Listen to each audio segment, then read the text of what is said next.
عليه اللهم صل عليه اللهم صل على سيدنا محمد يا رب صل عليه وسلم اللهم صل على سيدنا محمد يا رب صل عليه وسلم اللهم صل على سيدنا محمد يا رب صل عليه وسلم اللهم صل على سيدنا محمد يا رب صل عليه وسلم اللهم صل على سيدنا محمد يا رب صل عليه وسلم اللهم صل على سيدنا محمد يا رب صل عليه وسلم اللهم صل على سيدنا محمد يا رب صل عليه وسلم. Assalamualaikum warahmatullahi wabarakatuh. Waalaikumsalam warahmatullahi wabarakatuh. Alhamdulillahirabbil alamin wa bihi nasta'in wa ala umuri dunya waddin wassalatu wassalamu ala asyrafil anbiya'i wal mursalin wa ala alihi wa sahbihi ajma'in. Amma ba'd. Hadratul muhtaramin yang kami hormati para alim ulama, para sesepuh, para bapak-bapak, ibu, dan seluruh hadir di majelis. Monggo speaker kita mengucapkan rasa puji syukur kita dan merasa Gusti Allah Subhanahu wa taala bi qaulina alhamdulillahirabbil alamin. Ingkang sampun paringaken kita sedaya rahmat kenikmatan kesehatan sehingga ingkang punika kita saged mlebu marang majelis kanthi keadaan sehat walafiat. Lan mugi-mugi kalawan kita sedaya punika majelis saestu betul manfaat kita sedaya kalawan kita sedaya diberi oleh Gusti Allah Subhanahu wa taala. Salawat serta salam untuk kesempatan kita aturaken junjungan besar kita Nabi Muhammad sallallahu alaihi wasallam. Nabi manfaat kita sedaya Nabi akhir zaman, Nabi kang kita ajeng-ajeng syafaatipun winjing dinten yaumul kiamat. Semoga sakjroning kita taala solihin kita hadirat Mustafa Sayyidina Muhammad sallallahu alaihi wasallam wa ala alihi wa sahbihi wa dzurriyyati wa ali baiti wa jamil anbiya'i wal mursalin wal awliya'i wa syuhada'i wa sholihin wa tabi'in wa tabi'in lahum bi ihsanin ila yaumil wa jamil malaikatil muqarrabin wa nafa'ana wa bi barakatihim wa karamatihi wa syafa'atihim syaulillahi lana wa lahumul fatihah. A'udzu billahi minasyaitonir rajim. Bismillahirrahmanirrahim.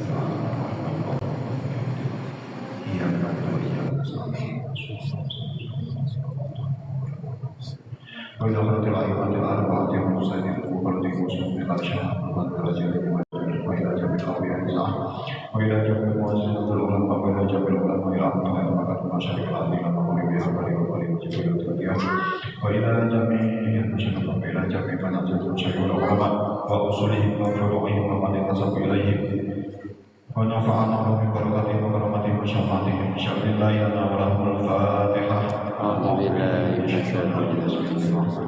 الحمد لله رب العالمين الرحمن الرحيم إياك نعبد وإياك نستعين اهدنا الصراط المستقيم صراط الذين أنعمت عليهم غير المغضوب عليهم وإلى خلق آبائنا وآبائنا وأمهاتنا وأمهاتنا وجدتنا وخالتنا وعمتنا وشيخنا وتلاميذنا وجميع المسلمين والمسلمات والمؤمنين والمؤمنات الأحياء منهم والأموات من أمة سيدنا محمد غفر الله لنا ولهم الفاتحة. أعوذ بالله من الشيطان الرجيم. إياك نعبد وإياك نستعين اهدنا الصراط المستقيم صراط الذين أنعمت عليهم غير المغضوب عليهم. Bismillahirrahmanirrahim. Kita lajengaken salajengipun surat Al-Baqarah ayat 208.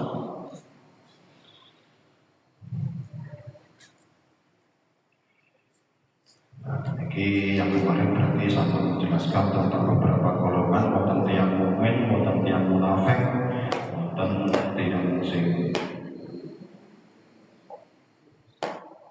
boleh tunjuk mawon. Nah, sekarang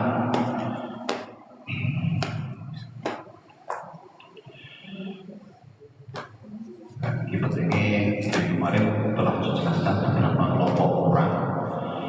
Itu memang benar-benar kemarin yang terakhir sahabat Suhaib itu tingkat benar-benar beribadah mencari Allah, yang dimana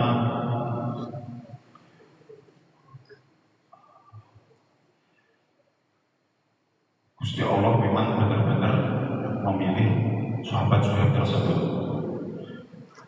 Berarti masuk Islamnya sahabat Suhaib ini benar-benar karena ridho Allah, yang dimana dia mendapat ridho dari Gusti Allah dengan dia mendapatkan jalan petunjuk haitsu arsyadahu lima fihi ridho, yang dimana dia berada di jalan Allah dalam memperoleh ridhonya. Nah, ini memang penting kita pikir-pikir lagi, kita cermati lagi tentang masalah mencari ridhonya Gusti Allah. Karena dengan kita mendapatkan ridhonya Gusti Allah, entah bagaimana caranya, niku faqad ja'ala an'im ad-daim fi nabil amal al-qalil. Kalau kita memang benar-benar sudah mendapatkan ridhonya Gusti Allah, jadi ibadah benar-benar ikhlas atau bagaimanapun caranya, nah, maka kita akan mendapatkan kenikmatan yang abadi, sebuah kenikmatan yang abadi yang dimana itu dibentukkan finansial amal al-qalil, walaupun kita beramal dengan amal yang sedikit. Jadi kadang amal itu mesti sidik akeh, gak mesti sing akeh niku mesti diridhoi Gusti Allah. Maksudnya ganjaran ini kadang awak dhewe kakean ngamal, misalkan ngibadahi disuruh kena akhirnya malah timbul rasa sombong. Kadang sing ngibadahi misalkan sholat sunah merah rakaat tok dan ditambah-tambahi misalkan niku karena dilakukan dengan sangat ikhlas, niku malah sing dipun terapi oleh Gusti Allah. Makanya yang kita cari adalah an-naim ad-daim, sebuah kenikmatan yang abadi, yang kekal abadi, walaupun kita melakukan dengan amal yang sedikit. Nah, begitu juga sebuah kenikmatan yang abadi yang bisa kita dapatkan dengan jaza kalimatul ikhlas. Jadi bukan cuma sekedar lek awak dhewe pengen oleh kenikmatan abadi, sing intine berarti kenikmatan abadi kita diridhoi oleh Gusti Allah, yang akhirnya kita dipenuhi dengan rahmat-rahmatnya Gusti Allah, penuh dengan kenikmatan rahmatan Gusti Allah. Bukan cuma masalah ibadah saja, awak dhewe iso matur sing apik-apik atau matur sing ikhlas. Bahwa jumlah jasa kalimatan ikhlas, yang penting awak dhewe ngomong niku iso ikhlas. Jadi ngomong gak digawe ngomong apa ini, yang penting omongan niku sae, nggih insyaallah niku diganjar sing luwih-luwih kali Gusti Allah. Wa bi jumlatil mudha'afatul hasanat wa adami mudha'afatus sayyi'at. Yang akhirnya yang pasti Gusti Allah itu benar-benar Tuhan yang maha adil, yang artinya banyak kita sebagai orang mukmin banyak nilai banyak kelebihan yang telah diberikan kepada kita. Yang salah satunya adalah mudha'afatul hasanat. Lek awak dhewe nglakoni kelebihan wis bolak-balik kita niku mireng-mireng, lek awak dhewe nglakoni satu kebaikan iku di pahalane dilipat gandakan. Wa adamu mudha'afatus sayyi'at. Nah, tapi kebalikannya, apakah kalau kita melakukan sebuah amal buruk, sebuah kejelekan, sebuah maksiat, apakah niku nanti dosanya juga dilipat gandakan? Tidak. Nah, niku adalah salah satu bentuk kelebihan yang diberikan Allah kepada kita. Ya, yang pasti itu adalah sebuah bentuk rahmat dari Gusti Allah. Lah bahkan Gusti Allah memberikan kenikmatan kepada hamba-hambanya itu bukan cuma kepada orang yang terus melakoni api, gak melakoni maksiat, dan itu mau. Sebuah bentuk kenikmatan yang diberikan Gusti Allah kepada seorang hamba bahkan yang kafir, ketika dia itu takut mati, yang artinya maksudnya aslinya dia itu kafir karena dia takut mati, mungkin bukan karena ingin masuk Islam tapi karena takut mati. Gitu, zaman dulu kan kayak peperangan misalkan wong muslim kan buatan parah, mati ini mau kafir kecuali dalam hal peperangan. Lah, terus bagaimana rasanya kita hidup bersebelahan bertetanggaan dengan orang-orang yang kafir, yang otomatis pasti dari kelompok itu aslinya adalah musuh kita. Nah, kalau memang benar-benar orang kafir itu memang benar-benar takut mati, istilahnya pun di Islam, di Gusti Allah, ya yang akhirnya pastilah takut kepada Tuhannya. Orang kafir kadang yang Tuhan juga. Berarti kita katakanlah meskipun dia itu kafir, dia itu telah tunduk kepada Islam. Nah, maka orang kafir yang seperti itu dia dikatakan wa'adamu mu'ahadatu min man kafara kafir kafir. Niku istilahnya gak masalah.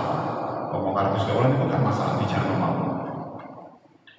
Karena ada satu dia itu akhirnya mau tunduk kepada Islam meskipun dia tidak masuk Islam.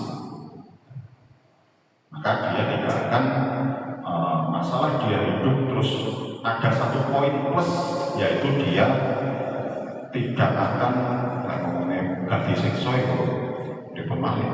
Wa atamu mu'ahadatu min man kafara kafir kafir. Wis intine ngoten. Ya mangke terserah sifat adil Gusti Allah bagaimana. Sing intine meskipun dia itu orang kafir, dia itu mendapatkan satu nilai positif dari Gusti Allah karena sudah mau tunduk pada Islam. Terus waqul ta'ib wa ibala fil isyan wa tura zaman. Salah satu bentuk kemurahan atau bisa kita katakan sebuah bentuk kenikmatan. Kalau misalkan kita itu melakukan perbuatan maksiat, sing akhirnya awak dhewe iki gelem tobat, maka tobat kita akan diterima oleh Gusti Allah. Wa ibala fil isyan. Walaupun dia itu sebelumnya melakukan perbuatan maksiat yang bahkan watola zaman, bahkan dia melakukan sebuah bentuk kemaksiatan yang memang sangat-sangat panjang, sangat-sangat lama dia melakukan perbuatan maksiat. Kalau dia mau bertobat, maka otomatis dia tobatnya akan diterima oleh Gusti Allah. Maka benar. Misalkan kita mendengarkan ceramah-ceramah yang basicnya kalau kata Gus Baha dan yang lain sebagainya, kabeh wong niku potensi masuk surga, potensi di ngapura karo Gusti Allah.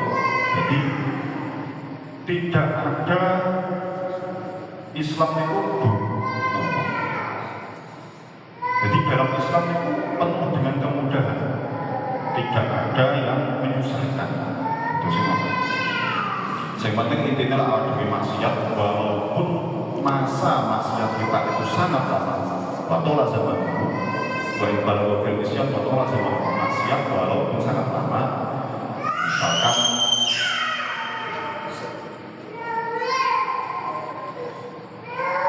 enten tiang umur kecil sampai gede sampai umur saya misalkan dia itu selalu bermaksiat, tapi akhirnya dia mau bertobat, ya maka ya kersane Gusti Allah, dia itu mendapatkan maghfirah dari Gusti Allah. Nah, kalau kita pikir secara akal kita, kadang kan gak imbang. Musola, wong lakoni maksiat ketika yang ini maksiat wis kuwate sak musuh ini lakoni maksiat,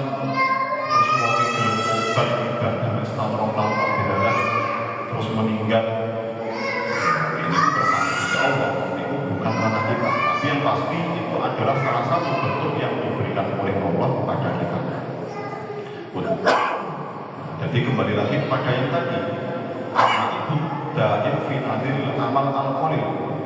Jadi gak ngitung wong iku maksiat pirang-pirang tahun, misalkan akhirnya wong gelem taubat, misalkan masa hidupnya bareng setahun 2 tahun, itu masuk nadirul amal al-qalil, tapi oleh an-naimud daim. Walaupun amalnya cuma 1-2 tahun, tapi dia mendapatkan kenikmatan yang abadi dari Gusti Allah Subhanahu wa Ta'ala. Namun, itu yang memang benar-benar orang-orang yang melakukan segala sesuatu dengan mengharap ridhonya Gusti Allah. Dan saat lajengnya ayat 208, A'udzubillahi minasyaitonir rajim, Bismillahirrahmanirrahim. Ya ayyuhalladzina amanu udkhulu fis-silmi kaffah wa la tattabi'u khutuwatis syaitan.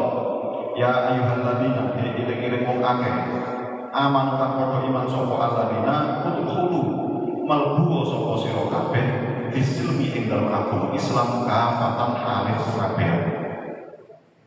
Wala tetapi lan pojokan sapa sira kabeh khutuwatis syaitan ing pira-pira langkah-langkah syaitan. Innahu lawan sesungguhnya syaitan laku maring sira kabeh iku aduun dadi satru, dadi musuh mubin kang pertama. Nah, sekarang di dalam Al-Quran Gusti Allah menjelaskan ada sekelompok orang lagi yang disuruh, ya ayyuhalladzina amanu udkhulu fis-silmi kaffah, hai orang-orang yang beriman, masuklah kalian semua ke dalam Islam secara keseluruhan. Nah, kita baca dulu asbabun nuzulnya, mungkin boleh bingung. Di asbabun nuzulnya wonten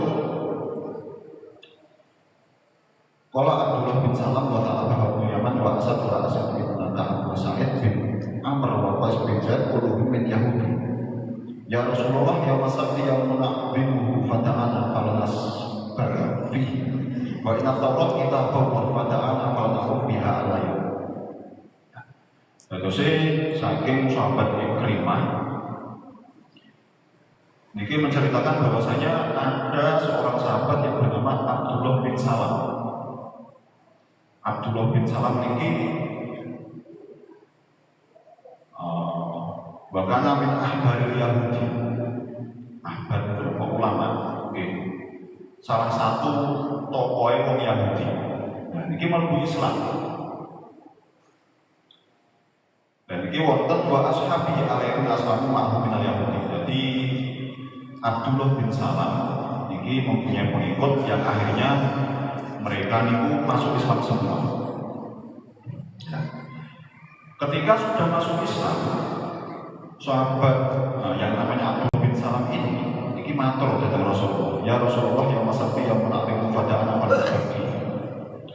Jadi nyuwun teng Kanjeng Nabi, misalkan pas dino Sabtu, nah, karena hari Sabtu itu adalah hari yang dimana orang yang Yahudi itu memuliakan hari Sabtu, maka dia ingin menginap, ingin beristirahat di hari Sabtu tersebut. Wa inna tawrat kita Allah fata'ana falyakum biha alayhi, dan dia ingin, karena orang Yahudi, kita wong Yahudi itu Taurat, dia ingin tetap membaca kitab Tauratnya.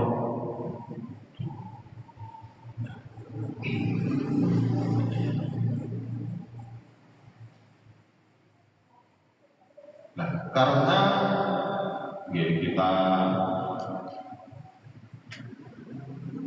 bisa lihat dulu kenapa wong Yahudi memuliakan hari Sabtu. Ini kode. Dia bodoh alam mana yang benar. Tapi lagi kita pilih kita wong Yahudi. Kitab Taurat, duko Taurat sing asli ngomong bodoh alam. Itu memang di situ menjelaskan bagaimana Gusti Allah niku menciptakan langit, bumi dan seisinya alam semesta ini dimulai dari hari Minggu dan terakhir niku terakhir hari Jumat. Itu sih mulai hari Ahad, Senin, Selasa, Rabu, Kamis, Jumat niku Gusti Allah memproses penciptaan langit, bumi dan seisinya di alam semesta. Nah, yang akhirnya ketika hari Sabtu niku dikatakan bola alam sih bener sing pundi.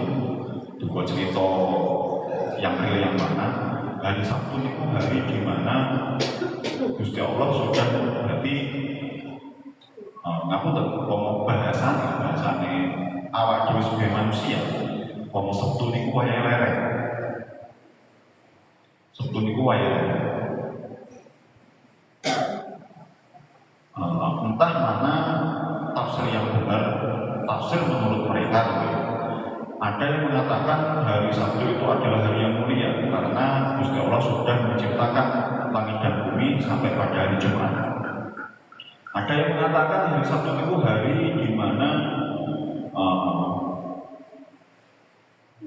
harus beristirahat dari segala macam pekerjaan, atau hari di mana hari Sabtu itu adalah hari untuk beribadah. Karena dalam satu kaul jenenge wong biyen zamane wong Yahudi kitab Taurat, ya mungkin kitab Taurat zaman Yahudi zaman Nabi Musa. Lek ibadah awake dhewe kan tiap hari beribadah sholat 5 waktu. Terus lek Jumat awake dhewe Jumatan. Kan memang ada keterangan kalau Jumat niku hari raya wong Islam, Sabtu hari raya wong Yahudi, Minggu hari raya wong Nasrani. Kan ngoten. Makane lek wong Kristen wong Nasrani niku ibadahnya pasti dino Minggu. Lek awake dhewe pasti dino Jumat, lek wong Yahudi pasti dino Sabtu.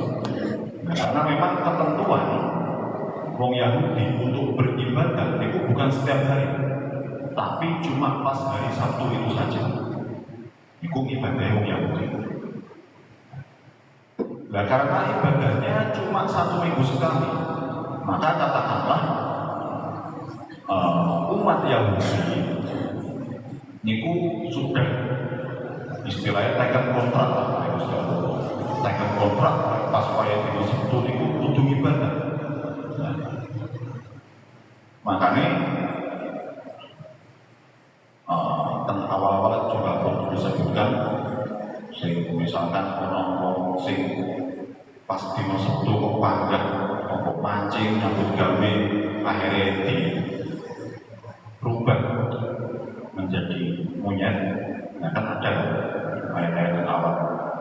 Dan itu memang kenapa seperti itu? Karena memang hari Sabtu itu kan pas waktu ibadah, otomatis kerjanya itu libur, jadi full seharian untuk beribadah. Kalau Gusti Allah niku pas hari Sabtu diuji, karena tidak mungkin Gusti Allah niku kok ngawai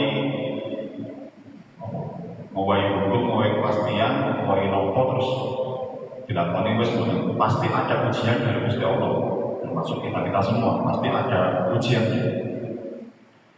Dan itu diuji kan Gusti Allah pas dino Sabtu niku pas wayahe kali niku pasti iwake kuatah.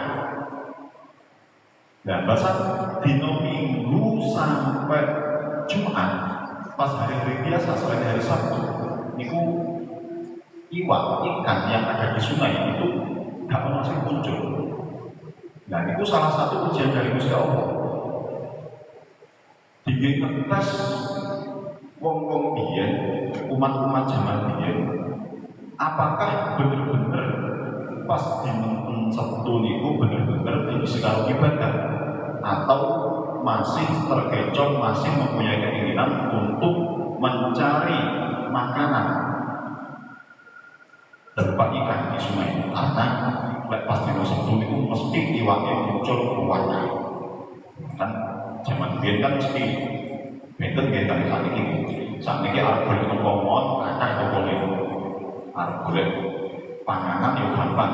Biyen kan panganan kan pasti mesti golek iwak dhisik, apa golek bahan ning alas dhisik dan lain sebagainya. Yang akhirnya memang ada sebagian orang yang melampaui batas. Jadi waya Sabtu waya ibadah malah boleh liwat. Nah, jadi ada 3 kelompok. Satu kelompok orang yang bermaksiat, berdurhaka karena menyalahi aturan dari Gusti Allah, menyalahi larangan dari Gusti Allah, yang akhirnya larangan itu terjang. Entah bagaimana caranya, ataupun dengan cara dibilang Sabtu niku akhirnya gagal ibadah, utawa akhirnya boleh celoriyo. Misalkan jari Sabtu gak oleh boleh iwak, gak oleh poroting kali boleh iwak, gak oleh nyambut gawe, gak oleh boleh panganan. Ya wis Jumat ae masang jari, Jumat masang jari, Sabtu dijarno, Minggu dijupuk. Nah, pastikan iwake akeh. Dikatakan bahwa praktek seperti itu tetap sebuah kesalahan. Meskipun pas hari Sabtu dia niku wis penting masang jaring kok Sabtu tak ibadah, kan berarti gak nyali aturan Gusti Allah. Aku bakal ibadah, kok Minggu mampir panen. Ya, tapi dikatakan itu tetap nyalahi aturan. Ada yang mengatakan seperti itu. Ya. Yang akhirnya itu adalah satu kelompok lagi adalah kelompok orang yang mengingatkan, waya dino Sabtu, waya ibadah, gak boleh nyebut gawe, wis ada ketentuannya. Dan satu lagi golongan adalah orang-orang yang cuek-cuek saja. Wis ono larangan dari Gusti Allah dino Sabtu gak boleh golek iwak ning kami. Dia ya bener. Ya bener, di sini ben Sabtu niku ibadah, tapi juga ngiling kancane sing rodok menyeleweng. Makanya ada 3 golongan. Jadi yang akhirnya dikatakan orang-orang yang memang menyimpang, akhirnya diadab oleh Gusti Allah, diubah menjadi kerang kuno kirotetan khosini. Niku adalah contoh orang-orang yang tidak selamat. Dan satu lagi orang yang selamat yaitu orang yang mengingatkan temannya, orang lain yang sedang bermaksiat, wis diilingno, wis ngene-ngene, ya akhirnya diselamatkan oleh Gusti Allah karena dia mempunyai poin positif, yaitu dia mengingatkan temannya yang menyalahi aturan. Ya, untuk yang mungkin cuek-cuek saja, diam saja, itu buat kasusnya Al-Quran buat keterangan dari keterangan. Nah, apalagi dan itu istilahnya cerita di zaman dia memang seperti itu, memang ibadahnya pasti musim tutok, ya untuk nawa wong seminggu pisan ibadahnya. Katakanlah ada ini Jumatan seminggu pisan, mosok ya harga Jumatan. Yo dan Jumatan yang menyerong rakaat, yo dilakoni rakaat. Penting. Tapi ternyata tetap saja ada orang-orang yang menyalahi aturan. Di zaman kita saja. Nyatanya kan tetap ada 1, 2, 3 orang yang jadi Islam, jadi kadang di sholat, tapi waya Jumatan juga tahu bukan. Karena emang. Nah, karena memang sebuah aturan yang seperti itu, memang setelah berturut-turut dari zaman ke zaman, dari generasi ke generasi, bahkan sampai zaman Islam itu mulai muncul,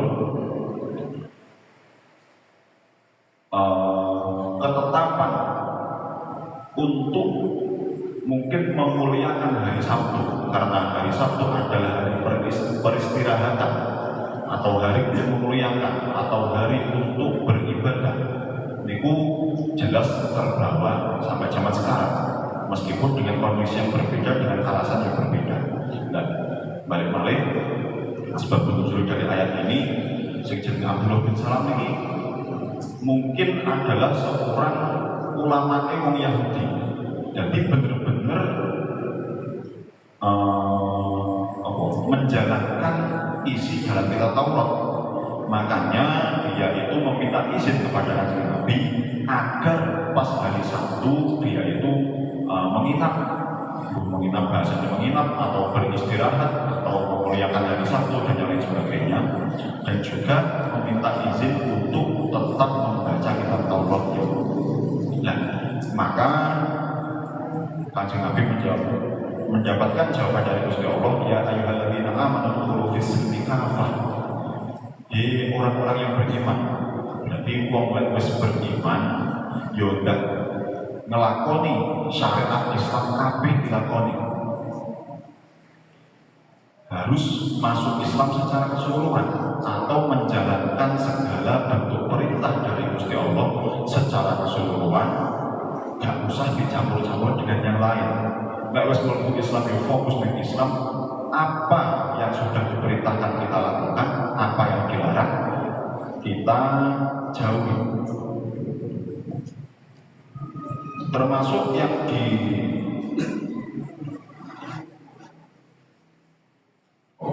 dilakukan oleh Abdullah bin Salam ini adalah lama Abdul Asad ayat taruh bitahrim suaiti karena di syariat Musa. Jadi dalam syariatnya Nabi Musa, ketika pas hari Sabtu itu diharamkan untuk berburu, haram untuk berburu.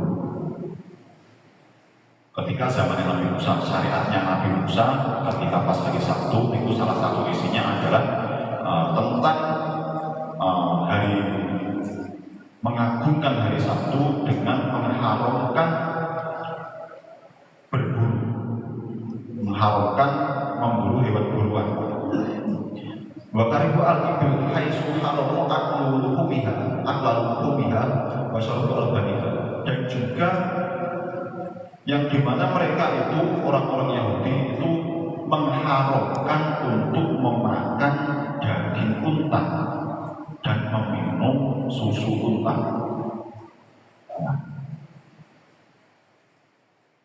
Dan harusnya lek wong niku wis mlebet Islam, harusnya ya wis segala syariat meskipun itu dari Nabi Musa, zaman Nabi Musa maksudnya dari kitab Taurat, ya harus ditinggalkan.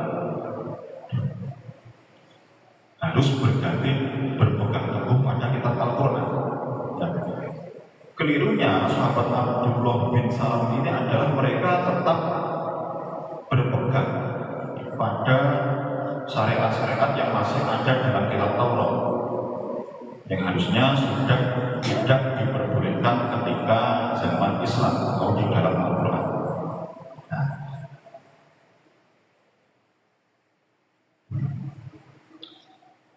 maka hal-hal yang seperti itu adalah sebuah khutuwat syaitan, sebuah langkah-langkah dari setan, sebuah jalan dari setan. Yang intinya adalah aitas ini bitafrik. Karena mungkin jenenge setan niku kan macam-macam cara niku. Cara niku itu macam-macam. Aitas ini umurun laku. Ya iso ae dengan memperindah apa-apa yang kita lakukan walaupun itu keluar dari syariat. Wal ma'ala biutul syaitan alati yusayyid halakum bil waswasati. Jadi memang segala macam bentuk bisikan. Jadi caranya setan niku ben awak dhewe mengikuti langkah-langkah setan, mengikuti jejak setan itu dengan caranya setan dengan membisikkan segala hal.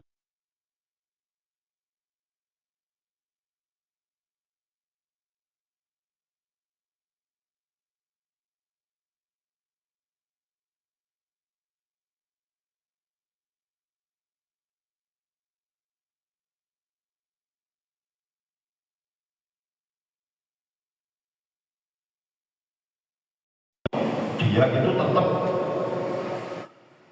membuat suatu perbedaan yang dimana mungkin mungkin pas waya sholat, sampai Jumat, waya Jumat, ya Jumatan, tapi pengennya mau Yahudi tetap bi'an tetap bi Muhammad dan fi umurin wa Musa fi umurin akhir, fi umurin ukhra, fi umurin akhir.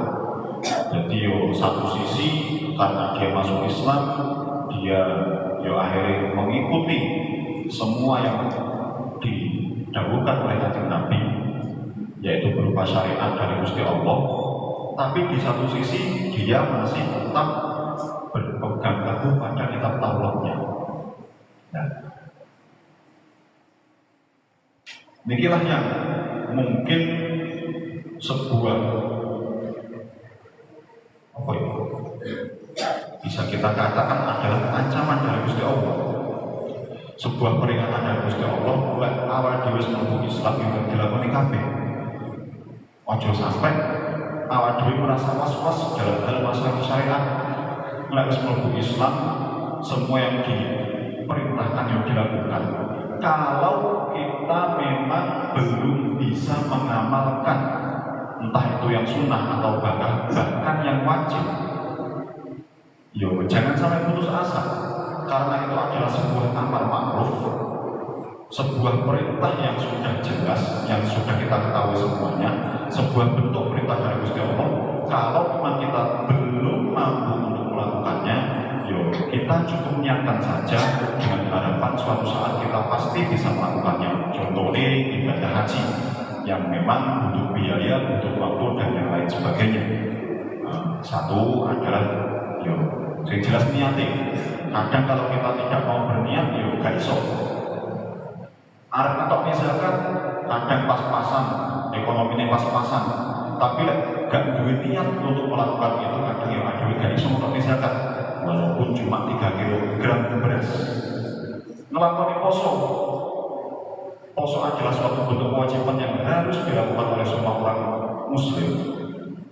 Tapi wongnya pancen mungkin dari kecil atau mungkin sebelumnya tidak pernah berpuasa, terus wis nyerah dhisik. Dulu melakukan wis nyerah dhisik, padahal itu adalah sebuah bentuk kewajiban. Nah, wongnya nyerah tapi gak gelem niat untuk melakukan, atau mungkin mencari usaha-usaha yang lain. Bagaimana caranya, mungkin piye caranya poso ben kuat ya, piye caranya poso ben gak bodoh, piye caranya poso ben gak sampai dhuwur dan yang lain sebagainya. Bahkan untuk niat seperti itu, dia itu tidak mau untuk meniatkan dalam hatinya. Dan itu juga hal yang keliru. Kalau memang tidak bisa melakukan, minimal diniatkan. Apalagi dalam hal masalah dalam kewajiban. Pun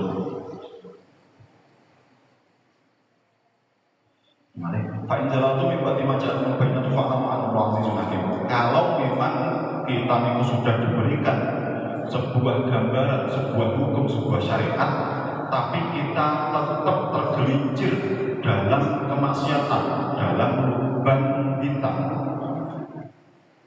fa'lamu annallaha azizun hakim. Misalkan wong Yahudi wis diomongi lek awakmu wis bener-bener dadi wong sing beriman, yo kitab Tauratmu, syariatmu pas zaman Nabi Musa yo tinggal, karena Al-Quran adalah sebuah penyempurnaan dari kitab-kitab yang terdahulu. Kalau memang kamu itu masih tetap berpegang pada syariat yang lama, apalagi syariat, mungkin syariat dulu itu ada, tapi ketika zaman Al-Quran itu tidak ada. Kalau memang masih berpegang pada syariat yang lama, maka ingatlah, faklam, ketahuilah bahwasanya Anallaha azizun hakim. Nah, ini ada lafaz Anallaha azizun hakim. Biasanya kita di awal-awal itu kadang maca ayat pasti ada Innallaha ghafurur rahim. Wong nglakoni kesalahan biasanya terus di ngapura karo Gusti Allah. Nah, tapi di sini tidak. Wong wis dijelasno awake dhewe wis ngerti ilmune salat, ngerti ilmu syariat dan lain sebagainya, kok panjang melakoni kemaksiatan, melenceng dari amar ma'ruf nahi munkar, fa'lamu annallaha azizun hakim. Gusti Allah itu adalah zat yang menang, yang maha perkasa, yang maha menang di atas segalanya, dan maha bijaksana. Jadi yang perlu kita lihat di sini adalah kalau kita biasanya sering Ustaz popo awak dhewe nglakoni dosa, lek awak dhewe gelem tobat, gelem njaluk ngapura ning Gusti Allah, innallaha ghafurur rahim. Gusti Allah niku zat sing maha ngapura. Tapi di sini tidak, innallaha azizul hakim. Lek wis maha Gusti Allah niku menang, maha perkasa. Berarti ya sakjane Gusti Allah. Jadi ini bukan sebuah bentuk toleransi lagi. Ayat ini adalah sebuah bentuk ancaman dari Gusti Allah agar kita, misalkan kalau zaman sekarang ya kita harus benar-benar berpegang kepada Al-Quran, Sunnah dan lain sebagainya, harus menjadi seorang yang beriman, menjadi seorang Muslim yang benar-benar fisil kafah, masuk Islam secara keseluruhan, mengerjakan segala bentuk perintahnya, menjauhi segala larangannya. Jadi ini bukan masalah dewi lakoni dosa terus kok kalau Gusti Allah tinggal bukan. Ini sebuah bentuk ancaman Allah azizul hakim. Lah emang dewi lakoni salah, ya tetap dewi gak bisa menang. Misalkan dewi alasan membuat alasan yang lain, aku pas supaya kewajiban ini alasan ini tidak, hal itu tidak akan dimaafkan lagi oleh Gusti Allah. Nah, tapi tetap Gusti Allah itu adalah zat yang maha bijaksana. Tergantung amal perbuatan kita seperti apa, nanti yuk, ikut saja nanti balasan dari Gusti Allah Subhanahu wa Ta'ala. Pun mungkin itu mohon yang saya kurang mugi saged maha dari kita sedaya, saged bermanfaat dari kita sedaya, menawi wonten tempatipun masalah kula jelasaken nggih kula bisa kula nyuwun ngapunten. Gusti Allah ingkang ngertos sing bener. Kadang rada sakrepotan masalah tafsir, kadang tafsir nggih benten-benten. Kula nggih dari kitab niki mawon kula maksimalaken sing ini di ayat-ayat ini bukan yang kita perlu catat atau yang kita perlu garis bawahi adalah fa'lamu annallaha azizul hakim. Kalau kita biasa mendengarkan Ghafurur Rahim, itu sudah tidak zamannya lagi. Jadi waya dadi wong lurus. Ya, apa yang jadi amal kita kalau kita memang berbuat salah, ya nanti akan ada konsekuensinya. Kalau memang kita sudah berada pada jalan yang lurus, ya insya Allah Gusti Allah itu zat yang hakim, zat yang sangat bijaksana, yang maha bijaksana atas segala amal perbuatan hamba-hambanya. Al-Fatihah. A'udzubillahi minasyaitonir rajim.